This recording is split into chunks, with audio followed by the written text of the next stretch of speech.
Neste vídeo, nós veremos os critérios diagnósticos do transtorno depressivo maior. Eu vou comentando cada um dos critérios. Se vocês tiverem alguma dúvida, vocês anotam que na nossa live, às 9 horas, a gente vai conversar sobre os diagnósticos, sobre os transtornos. No transtorno depressivo maior, é preciso que estejam presentes 5 ou mais dos seguintes sintomas. Então, tem essa questão numérica de serem 5 ou mais, durante o mesmo período de 2 semanas, ok? Então, 2 semanas, no caso do transtorno depressivo maior, é o período suficiente para realizar esse diagnóstico, caso estejam presentes 5 ou mais sintomas. E com uma mudança em relação ao funcionamento anterior. Então, por exemplo, a gente vai considerar a perda de interesse não por a pessoa não estar interessada agora, mas porque antes ela estava e deixa de estar. Questão do sono, não por quantas horas ela dorme agora, mas por uma diminuição ou um aumento significativo em relação ao momento anterior.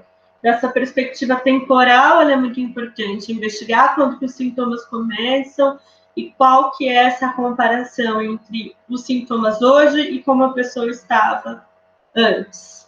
Pelo menos um dos sintomas é o humor deprimido ou perda de interesse ou prazer. É necessário que um dos sintomas sejam esses dois. Você não vai buscar 5 ou mais se não tiver um ou dois, ok? A pessoa está com humor depressivo ou está com perda de interesse ou prazer, então nós vamos ler os demais. Nota, não incluir sintomas que sejam claramente atribuíveis a outra condição médica.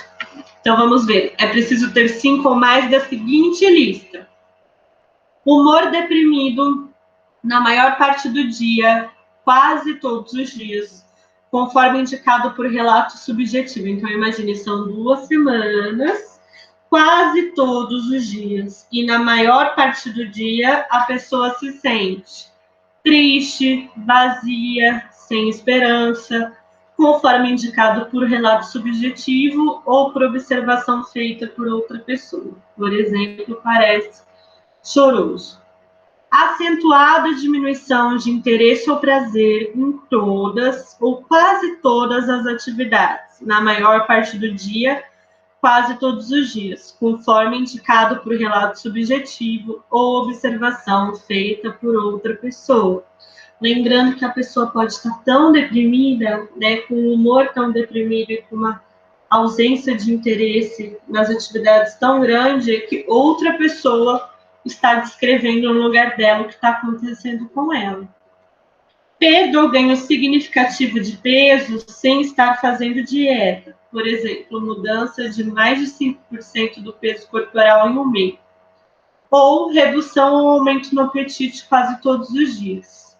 Insônia ou hipersonia quase diária. Agitação ou retardo psicomotor quase todos os dias, observável por outras pessoas, não meramente sensações subjetivas de inquietação ou de estar lento. Fadiga ou perda de energia quase todos os dias. Sentimento de inutilidade ou culpa excessiva ou inapropriada, que podem ser delirantes, quase todos os dias, e não meramente uma autorrecriminação ou culpa por estar doente. A pessoa não está se autorrecriminando em relação a estar se sentindo depressiva, mas sim por algo que a faz se sentir culpada, por algo que a faz se sentir inútil. Então, existem relatos: eu sou um peso, o que eu faço não serve para nada, eu não consigo fazer nada direito, eu sou um peso para as pessoas, eu só atrapalho as pessoas, não há nada que eu faço que tenha sentido. Então, a pessoa ela vai se recriminando, né, se sentindo culpada, se sentindo inútil, e isso pode alcançar dimensões delirantes, né, da pessoa imaginar que ela realmente destrói a vida de alguém, ou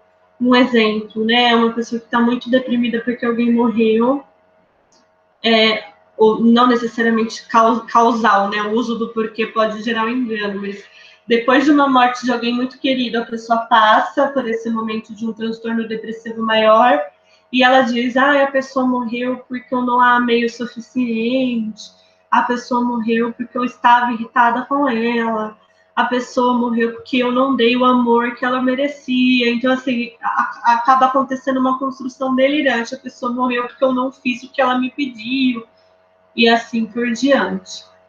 Capacidade diminuída para pensar ou se concentrar, ou indecisão quase todos os dias, por relato subjetivo ou observação feita por outra pessoa.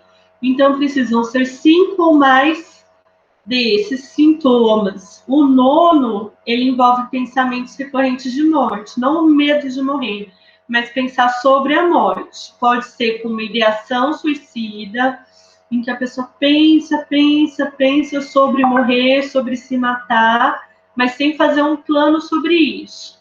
Ou então ela faz esse plano e tenta, ou ela planeja, ela fala, como que eu sei disso, Marcela? É muito importante, se você identifica que a pessoa está pensando sobre morrer, perguntar como são essas ideias. Caso perceba que nessas ideias há um plano, perguntar em que lugar você imagina? Você imagina se matar com uma arma? Você tem uma arma? Onde você encontraria uma arma? Você imagina se matar se enforcando? Você tem uma corda? O que você conhece sobre cordas? Conhecer se a pessoa está pensando sobre, é diferente dela estar planejando, e planejando quais são os recursos, se ela está se organizando de acordo com esse planejamento. Percebendo que há um planejamento encaminhado, é muito necessário que essa pessoa fique em observação, como nós vamos falar na aula sobre a atenção e a prevenção ao suicídio, ok? E aí nós vamos para o critério B, lembrando que era preciso 5 ou mais dos sintomas que nós vimos atualmente. Os sintomas causam sofrimento clinicamente significativo ou prejuízo no funcionamento social, profissional ou em outras áreas importantes da vida do indivíduo. O episódio não é atribuível aos efeitos fisiológicos de uma substância ou a uma outra condição médica. E aí há uma nota aqui para a gente pensar o luto e outras situações em que essa resposta pode estar diretamente relacionada à situação vivida, como uma reação, uma resposta. Respostas a uma perda significativa, por exemplo, luto, ruína financeira, perdas por um desastre natural, uma doença médica grave ou incapacidade, podem incluir sentimento de tristeza intenso, ruminação acerca da perda, insônia, falta de apetite e perda de peso observadas no critério A, que pode se assemelhar a um episódio depressivo. Então, quando a pessoa passa por uma dificuldade muito grande, por uma dor muito grande, é necessário olhar para esses sintomas com atenção, porque não se trata de um episódio depressivo, de um transtorno depressivo maior, mas são sintomas que se assemelham. Mas, embora tais sintomas possam ser entendidos ou considerados apropriados à perda, se há um episódio depressivo maior, além dessa resposta normal, vai haver a questão do tempo, de sentir a ausência de sentido, do esvaziamento. Então, essa decisão requer inevitavelmente o exercício do julgamento clínico, baseado na história do indivíduo e nas normas culturais para a expressão do sofrimento no contexto da perda. Então, a profissional ou profissional que escuta precisa perceber como que aquela reação está inserida naquela história. E ao diferenciar o luto de um episódio depressivo maior, é útil considerar que no luto o afeto predominante inclui sentimentos de vazio e perda, enquanto no episódio depressivo maior há um humor deprimido persistente e incapacidade de antecipar a felicidade ou prazer. Diz menos respeito a como a pessoa está se sentindo agora e mais com como ela se imagina e imagina o futuro. Né? Porque os sintomas depressivos, ele pode estar em como a pessoa passa por aquele momento, mas aí eles são sintomas que assemelham a um quadro depressivo, mas são reações à perda, reações à dor. Agora, se você percebe esse esvaziamento do eu e essa ausência de perspectiva em relação ao futuro, e a pessoa se imagina agora esvaziada, sem interesse, sem prazer, sem sentido, e com uma perspectiva de que as coisas não vão voltar a ter um contexto, a ter um sentido, é algo para se observar com a possibilidade de um transtorno depressivo maior. Não é simples essa diferenciação, né? Não é, existe uma crítica a uma inclinação a patologizar o luto, né? Como que uma pessoa, alguém que ela ama morreu e em 2 semanas vai ter um diagnóstico de um transtorno, mas a nota vem para dizer que não é bem assim, que a questão é que há sintomas que estão presentes no transtorno e não na resposta ao luto. Pensando, sobretudo, na questão temporal, de como a pessoa se imagina a si mesma e pensa em como vai viver o próprio filho. A gente pode discutir mais sobre isso, sobre essas diferenciações entre o quadro depressivo e uma resposta ao luto e a outras perdas e dificuldades na vida, na live azul.